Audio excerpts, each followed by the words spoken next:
Hello students. Today we are going to learn some MCQ questions of metallurgy topics.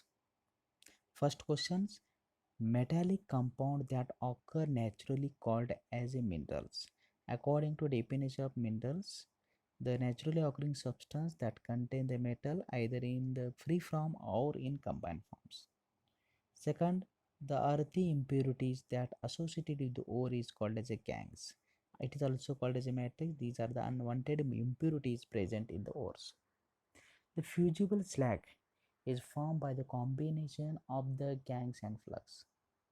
The impurities are removed by adding the substance, external substance that is called flux. That's why this combination called as a slags. The process of extraction increase the rate of conversion of ore to the metal, that is called as a reduction process, through which yes we have to be ore convert into the metal concentration. Which of the following process extraction gives the pure metal? According to the refining definition, yes, it is a purification method. That's why refining is the correct answer of these questions. Next, the process in which the some minerals are converted into the oxide by heating in the air at a temperature below its melting point, that is called as a roasting process.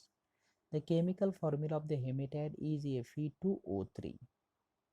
The slag formed during the extraction of the iron in the blast furnace, that is a CaSiO3. Here is SiO2 that combined with the CaO and to give this type of the slag. The hematite ore is also called as a ferric oxide ore is there. The temperature range of the zone of reduction is, that is a 300 to the 800 degrees Celsius. That's why B is the correct one is this. Dash dash is the flux used in the extraction of the copper in the blast furnace, that is SiO2 that is called as silica is there.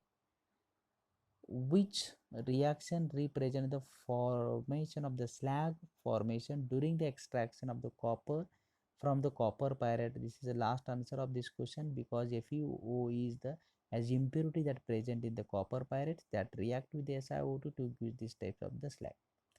The composition of the copper matte, that is given the C answer because of the FeO, that is Fe is the higher affinity toward the oxygen as compared to the copper. That's why Cu2S and Fu is the correct answer. In the process of electrolytic refinings, the metal like the silver, golds are found, that is in the form of the in anode mud forms. The process of electrolytic refining impure copper made as anodes. Next question: the fusible safety plug that is used in the boiler consists of the BiPbSnCd. This is called as a Woods metal composition and commonly used in the fusible safety plugs. The solders is the alloy of the lead and tins. These are the two metals are very useful to making these types of the alloys. Base metal of the tin man solder alloy is a tins. The melting point of tin man solder is about the 180 degrees Celsius. This one is. So which of the following alloy is a ferrous alloy? Ferrous alloy means it contains the Fe as a main component, and stainless steel contains Fe as a main component. That's why C is the correct answer of these questions.